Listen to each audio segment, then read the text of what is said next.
Guys, today I want to tell you, I don't want to make this video long. I want to tell you a story about how we spent a whole day in a prison holding cell. 262 students from Walter Sisulu University, the NMD site. This story is going to be from my own perspective. Like, I'm sure another person, like from my point of view, I'm sure like another person will tell it differently, like according to how they saw the version of events.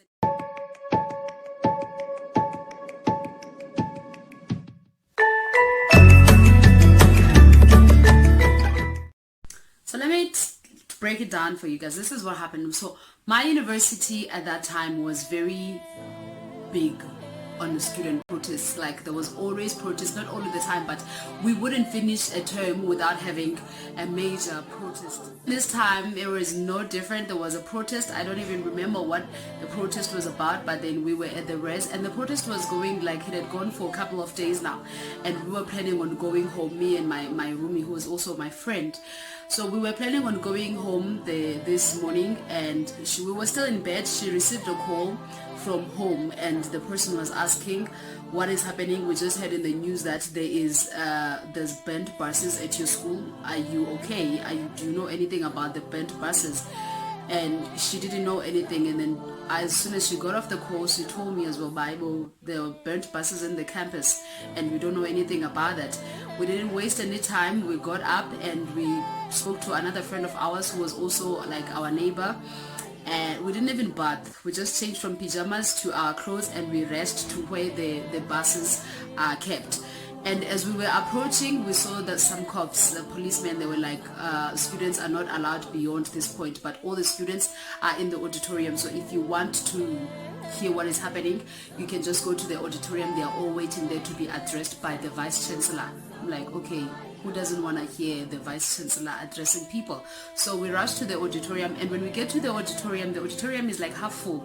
There's a lot of people. The auditorium at WUSU takes about 650 people, if I'm correct, but yeah, it takes about 600 people, and it was half full. I'm like, oh, okay, so this is where the people are, and we stayed there. Not even 30 minutes in it, we see the SRC members walking in. Not all of them, a few of them, and they walk up and they go to the stage, and we can see there's some quarrel amongst them. They're not happy about something, but obviously they're not happy. The school buses are just burnt, so they have to be talking about something. And as they were still standing there, the two other ones who were not there, who were like at the top of the leadership board, they come in and they stand by the door. They don't even come close to us. They stand by the door and they're like, okay, comrades, this is what is happening right now. There's cops outside and they are accusing students of burning the buses. Now we need to cooperate, we need to work together, and if you know that you didn't burn any buses, then you are on our side, because we also don't know what is happening. So nobody knows who burnt the buses, but the cops are here. So don't fight anybody, don't do anything, just follow our lead for now, because we also don't know what is going to happen, but we do have a plan. So you just wait on our plan for now. And it's scary, because I thought we were going to be addressed by the vice chancellor. Why are we going to be arrested? Okay, scary. And then as this guy was talking, there's two major entrances here. In fact, there's two entrances at the auditorium. There's the one at the bottom and there's one up the stairs, like at the end of the hall, up the stairs. So I was very close to the one at the bottom, and then we heard that the cops walked in at the top one and they closed that door and they were asking us to go out. So this is when the guy is still speaking, and they asked us to go out of the hall, and the guys were like, no, you must come and talk to us and tell us what is happening. Don't tell us to go out. And the guys, they were like, we are asked to chase you out, and if you don't go out, we are gonna have to retaliate as well. We're gonna have to force you out. And we are like, okay, we are going out. So the SRC is like, okay, let's go out, because these people are armed and we don't know what is going to happen. So let's just get up and go. We go out. As we are going out, I'm going to try to draw the whole thing for you guys. So when you come out of the auditorium, there's like 4 exit routes, like when you come out. One goes to the dining hall, and then there's one that is going to the lecture halls. There's one that is going to the residences, and another one going to the rest of the university. But there's all like in front, just in front of the auditorium, and there's offices around upper on the floor, on the ground as well. So all the exits had cops on them. So as soon as we came out of the auditorium, all 300 and something of us, as soon as we came out, we were centered. So the cops are like surrounding us, and up there on this entrance, on this exit, there is a police van, not even a van, those big trucks, the yellow trucks, I don't even know what they're called, those scary ones, the Sarafina ones. It's there, and we are asked to go inside. We are under arrest. So we are under arrest. So the SRC guys tell us, don't go to any van, like don't do anything, stay where you are. We are gonna try to negotiate with these people and get some levelment, like get some understanding, and like, okay, things are not looking pretty. And during that time, do you know what the students were doing? They were rioting, they were singing, they were chanting songs. So the cops are probably scared too, because these people are singing and they're dancing and all that whole toy stuff is happening.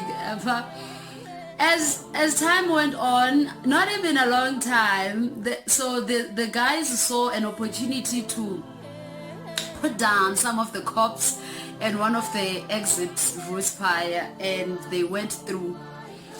It was a lot of them. Almost everybody that was close to that exit went out. They pushed down the cops, and people started falling down, and the police started shooting because they thought we were fighting, or maybe they were trying to control the whole thing. The cops started shooting, and then people were injured, but then they were like shooting in the air. They didn't shoot anybody, but it was scary like F. Because I don't even know if that is a rubber bullet or it's the real thing. And when you hear a gunshot, what you don't think about, maybe they're shooting in the air. What I thought is that maybe they're shooting people. Of course, that is the first thing that is going to come into your mind. So people were piled up because they're falling on top of each other. Some people are injured. There's bloody situation all over. Some guy who was trying to fight a cop, like, got beaten by a gun. He was knocked by a gun on his forehead. Things were now not looking pretty. The SRC was not happy that they tried to do that. So they were like, okay guys, now because you are fighting, things are not going to be pretty for us. Things are not going to go well for us. Rather, we go to the vans and go to jail. He's like, you are selling us out again. Why are you being sellouts?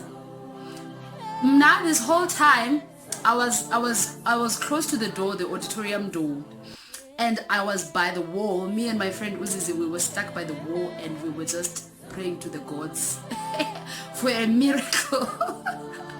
We were like, can the ground just open and swallow us right now? And we are not like people, like we Nati would sometimes join the strike. It's not like we were innocent people. It's just that the whole situation was very scary, guys. There's cops Ngoku, there's cops vans, there's guns, and things are not looking pretty anymore. So it was very scary for us. My mom called me because she also heard of what was happening. This whole time I hadn't thought of making any calls to anybody because things were just happening very fast. So my mom calls and she asks, what is happening? Are you safe? And I'm like, no girl, I'm not safe. I'm here at school and this is the situation. And the first thing Usis Angie said to me is that you need to get your black small thing into that van. And I'm like, I don't understand. Is this your way of saying you've had enough of me, for like you're happy to see me go to jail? Why are you sending me to jail? You're my mother. She's like, if things get any bad, you will be safe in the police custody, because once you stay there, the cops will be like, you are fighting with them, so you need to be with them. You need to go to wherever that they are taking you. They wouldn't kill you. Just go there, you'll be safer there. So now there was 4 of us, because there's this girl that we woke up. Oh, Sam, we are very sorry. this girl that we woke up to go, we are going to jail, and there was this other friend of ours. So I was like, guys, why, like, don't you think we should go to the van? And this time, the vans have been coming and going. Like, people were going to the vans, like people had surrendered, and people were going in. And for me, that was the most scariest one. I'm like, I think I'd rather stand here and see what happens, like how further this thing is going to go. But we ended up going to the van. Oh, and lucky for us, we didn't get the big truck, the big Melo yellow thing, scary thing.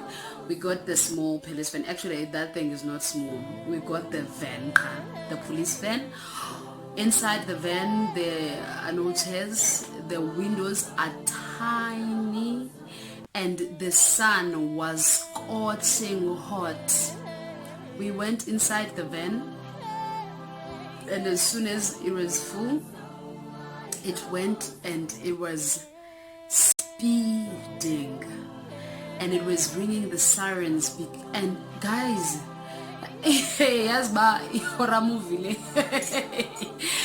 it went through town like on a very, very high speed. I think it was on the maximum speed. I don't know. And when it gets to speed humps, it doesn't even slow down. It go boom, boom, boom. No matter how high or how low or dense or whatever the speed hump is, it just goes over with us. Because at the back, it's carrying criminals. It's carrying rapists. It has murderers. It has drug lords. Senzeni that time, like, Senzendoni. She said bus. P. So, I want to keep this short. We went to the central police station. They had a holding cell pie. It was like a cage. I wish I can get a picture of that holding cell. I'm gonna get somebody to take a picture of whatever, however I do it with it. You can see how much we were tormented. So it was like a cage, but the cage is attached to a house. So, and the door only leads to a bathroom. There was another way out, but it was locked. So from this cage, you could only go to the bathroom, and that was it. We got there around 11 a.m. That's how quick things happened, okay? We got there around 11 a.m. and we stayed there. And when we got there, I'm not gonna lie, we were singing. I was in it as well. We were singing because the guys, our SRC, I'm not gonna wait. So the leaders, the people that were thrusted, because you know how university students look up to these SRC guys like they're some gods, but game time they are gods. So the SRC guys were telling us that our lawyer is coming and he's negotiating for us when we're gonna be out of here in no time. I'm like, you're wasting your time. You're bringing us here to keep us here for once. You guys and John, we are going to show you who we are. We are UNITRA students. No play. Oh, we were playing because we stayed there from 11. Around 4, the weather changes. We start getting cold. We are hungry. We haven't eaten the whole day. There is no communication with us. The cops just keep looking at us and like, where's the song now? Why are you not singing anymore? And the song was finished. Nobody is singing now. Yabanda, we are feeling cold, we are hungry, and the day still goes on. Where is our lawyer? From 11 a.m. Around 8, there was some communication. Apparently, our lawyer now wants us to write our names. Oh, it wasn't our lawyer first. It was the university wants our names, like all the students that were arrested, they want their names, and the court as well, and our lawyer, and the police department also. Everybody was looking for a list. So we were writing a lot of lists. Get this, the people of the SRC. The SRC told us that we must not write our real names because we don't want to have a criminal record or anything like that. Only in 2 lists we must write our names. The list going to the school and the list going to our lawyer, because our lawyer is going to negotiate for us and we're going to get money. After this whole thing, we're going to sue the police department and we're going to get loads of money. And especially those who are physically injured, they're going to have money. Like, we're gonna be thousandaires and millionaires walking out of that prison. Oh.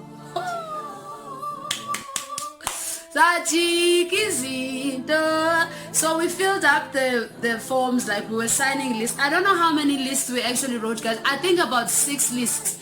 And so now there was one list that we're told is going to be used at the court when we appear to court.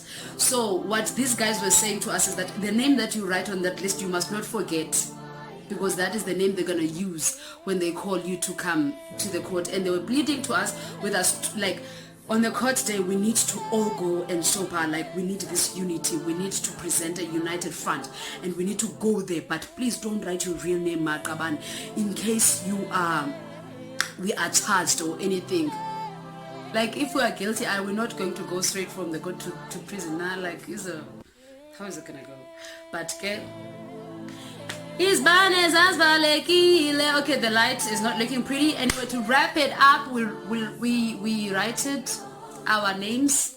I mean, we wrote we wrote our names and we took them there. So around 10, after writing the names, it was quiet. Around 10, it was exactly at 11 when they told us that we are being released on bail. And when they said it, we met our lawyer, I guess.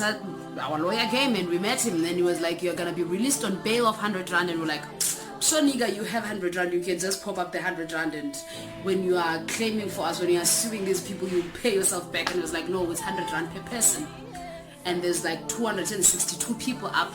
Where am I supposed to get to 100 rand right now? I left home, my place, like in the morning. I don't have anything with me except my cell phone. 100 rand in Zaitatab.